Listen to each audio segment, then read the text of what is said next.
안녕하세요. 안녕하세요. 저희가 지난 영상에서 초등 수학에 대한 이야기를 나눴거든요. 초등 수학 얘기하면서 수학 학원에 대한 이야기를 또 안 할 수가 없잖아요. 우선 이런 수학 학원 절대 가지 마라. 이런 수학 학원 가면 돈 낭비다.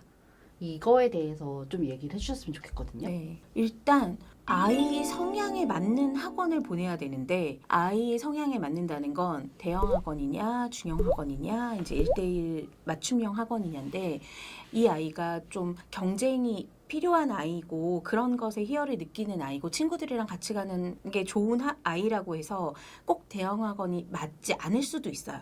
그러니까 초등 저학년에는 특히 수학학원을 너무 한 군데만 쭉 가신다기보다는 이런 학원도 좀 다녀보시고 저런 학원도 다녀보시고 이 아이가 어떤 학원을 가는 게 맞는지를 찾을 수 있으셨으면 좋겠어요. 그리고 보통 학원을 선택할 때 특히 초등학교 처음 막 수학을 배우기 위한 단계에서는 엄마들이 불안하기도 하고 잘 모르잖아요. 그래서 학원들이 사실 굉장히 불안을 조장하는 학원들이 많은 것 같아요. 저는 그런 학원은 절대 가지 말라고 말씀드리고 싶어요.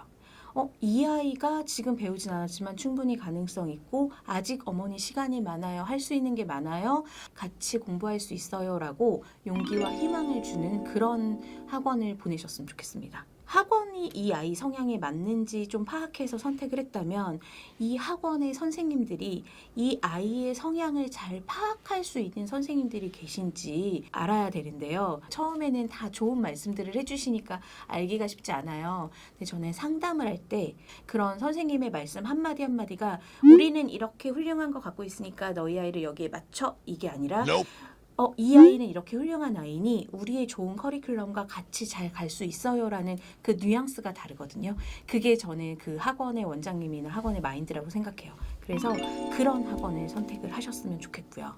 네. 그리고 개념이 너무 중요한데 사실 보여지기 좋은 건 문제풀이를 많이 하는 거거든요. 그래서 이렇게 우리가 많은 문제를 풀었어요. 이 아이가 이렇게 많이 맞췄어요. 이것들은 학원에서 보여주기 가장 쉬운 방법이에요. 그런데 저희가 개념을 진짜 잘 설명했어요 하는 건 엄마가 확인하기가 어렵기 때문에 뭐 설명회를 가시던 상담을 하시던 저희는 정말 개념을 확실히 잡고 갑니다.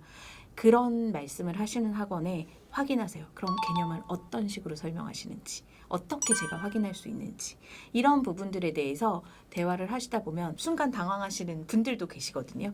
그래서 자신 있게 말씀하실 수 있는 그런 학원 선택해 주셨으면 좋겠고요. 그리고 아이의 질문을 좀 받아주는 학원. 끝나고라도 아이가 정말 궁금해서 할 수 있는 질문들에 대해서 피드백을 해줄 수 있는 학원인지 아닌지에 대해서 미리 파악도 해주시고요. 그리고 입학할 때는 저희는 당연히 받아주죠 하지만 사실 그렇지 않은 케이스들도 있거든요. 그래서 그럴 때는 과감하게 학원을 변경하시는 것도 저는 나쁘지 않다고 봅니다. 네, 초등학교는 사실 학습 능력보다는 학습 습관을 들이는 가장 중요한 시기잖아요. 그런데 숙제를 안 해간다는 것은 사실은 공부에 대한 기초 부분인 거예요. 근데 사실 아이들이 또 숙제하기 너무 싫어하잖아요. 그래서 숙제량이 너무 많은 것보다는 그 숙제가 완벽하게 체크가 되는지 거기에서 틀린 문제에 대해 오답에 대한 그 피드백이 확실히 되는지 그 부분을 짚고 넘어가야 될 것 같아요. 문제를 너무 많이 푸는 학원은 아이들이 정말 그걸 스킬로 익혀서 외워서 그냥 풀게 돼서 자칫 내가 이걸 다 모르는데 아는 것처럼 넘어갈 수 있거든요. 그래서 너무 과도하게 문제를 많이 푸는 학원은 물론 그걸 다 소화할 수 있는 친구들이 있어요. 그런 친구들한테 맞지만 그냥 보편적인 일반적인 케이스의 경우에는 그것으로 인하여 수학이 싫어지고 지루해지고 힘들어지는 것보다 적은 양의 숙제, 적은 양의 수업이지만 그것을 완벽하게 할 수 있는 그 성취를 느끼는 게 전 더 중요하다고 생각하거든요. 그리고 초 4학년 때부터는 적어도 학원이 심화 문제를 푸는 학원이요. 심화 문제를 풀지 않고 어머니 어차피 나중에 다 까먹어요. 지금 빨리빨리 진도 나가야지 시간이 없어요 라고 하시는 원장님들 계세요. 전 그런 학원은 꼭 피하셨으면 좋겠어요. 물론 아이들이 까먹습니다. 그런데 개념이 확실히 되어 있으면 시간이 걸리더라도 문제를 풀 수 있게 되고요. 그리고 그때 그 심화 문제를 풀었던 그 기억들을 가지고 힘을 얻어서 갈 수 있는데 오히려 기본만 계속 풀었던 아이들은 그 스킬에 익숙해져서 결국에 나중에 가서 그 구멍 메우기가 더 힘들어지거든요. 그렇기 때문에 그 학년에서 푸는 기본 문제 그리고 그 다음 심화까지가 어느 정도 잘 됐다. 이 오답 노트까지 끝났다 했을 때 그 다음 기본이 넘어가야지 개념만 빨리빨리 기본만 하고 빨리빨리 넘어가고 나중에 하면 돼요라고 하는 거는 저는 좀 지양했으면 좋겠어요. 네. 제가 좀 궁금한 게 요즘 초등 입학 전부터 해서 초등학교 저학년까지 그렇게 사고력 수학 학원에 거의 뭐 필수 코스처럼 여겨지기도 하거든요. 이게 정말 아이들한테 가는 필수? 이런 건지 좀 궁금하거든요. 저는 필수는 아니라고 분명히 말씀드리고 싶고요. 사고력 수학이라는 건 너무 좋은 개념이지만 사실은 그게 또 과대포장되고 그렇게까지 할 필요 없는 것들을 시간과 돈을 써야 되는 부분도 솔직히 전 있다고 생각해요. 근데 어머니들이 사고력 수학을 선택을 하실 때 이것이 이 아이가 그 다음 단계에서 수학 성적을 높이는 대안이다 라고 생각하시면 안 보내시는 게 맞아요. 전혀 그것과는 별개의 문제라고 저는 좀 생각이 들고요. 일반적인 학교의 교과 과정은 조금 단편적으로 쭉 연결돼서 단계가 올라간다면 사고력은 확장이잖아요. 이 하나의 개념에 대해서 이렇게도 생각해보고 저렇게도 생각해보고 질문하고 생각하고 그것을 무언가 교구나 다른 것들을 통해서 해보는 과정인데 그것을 집에서 사실 엄마와 아이가 일상생활이든지 뭐 충분히 뭐 이렇게 교구 하나 가지고도 할 수 있는 부분이에요. 근데 우리 엄마들은 또 전문가는 아니니까 조금 더 전문적인 스킬은 있으시겠지만 그게 엄마와 이 정도를 하는 게 결코 사고력 확장에 덜 효과가 있다라고 절대 생각하지 않거든요. 그리고 아이들의 수준을 과도하게 높여서 너무 어려운 그 개념들이나 질문들을 하는 학원들도 봤어요. 그러면 오히려 아이가 이게 너무 어렵고 두려운 존재일 수가 있는 거죠. 그래서 남들이 다니고 이건 꼭 필요하대라고 해서 꼭 보내실 필요는 없다고 생각하지만 사고력 학원 자체가 나쁘진 않아요. 네, 도움은 돼요. 그래서 약간 친구들이랑 저학년 때는 사실 뭘 배우는 것보다 같이 다니면서 즐겁게 앉아서 1 더하기 1을 푸는 것보다 훨씬 재밌게 할 수 있잖아요. 그래서 그런 부분에서는 뭐 충분히 활용하셔도 좋을 것 같아요.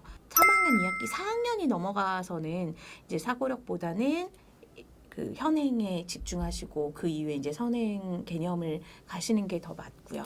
그러면 제가 마지막으로 시기에 대한 부분은 또 안 여쭤볼 수 없는 것 같아요. 그럼 수학학원 언제부터 다녀야 되나요? 막 이제 이런 질문들 많이 있을 것 같은데 수학학원은 언제부터 다녔었고 이런 부분이 좀 궁금하거든요. 결론부터 말씀드리면 수학의 학원은 5학년 때 처음 다녔어요. 그런데 저는 정말 늦지 않았다고 생각하고 적절했어요. 저희 아이에게. 저희 아이는 너무 학원을 가고 싶어 했거든요. 이 너무 가고 싶어 하는 그 갈망이 극에 달했을 때 딱 학원을 보냈거든요. 그러니까 진도가 쫙쫙쫙쫙 빠지는 거죠. 얼마 전에 아이 어렸을 때 일기장을 쫙 다시 보게 된 계기가 있는데 정말 많이 놀았더라고요. 근데 만약에 선행을 일찍 했다면 그 놀았던 그 기억들이나 추억들이 없이 얘는 늘 힘들게 공부만 했을 것 같아요.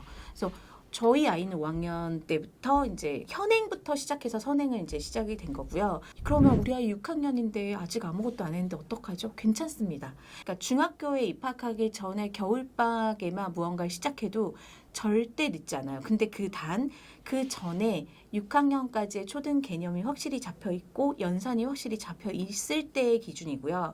만약에 그때도 선행을 이제 더 이상 미룰 수 없어 나가야 되는데 내가 이게 우리 아이가 안 잡혀 있어. 그러면 선행 그냥 두시고 그 겨울방학 때 이 초등 과정의 모든 개념과 모든 연산은 내가 마스터하리라는 개념으로 끝나셔야지. 그렇지 않으면 그 다음에 또 안 돼요. 계속.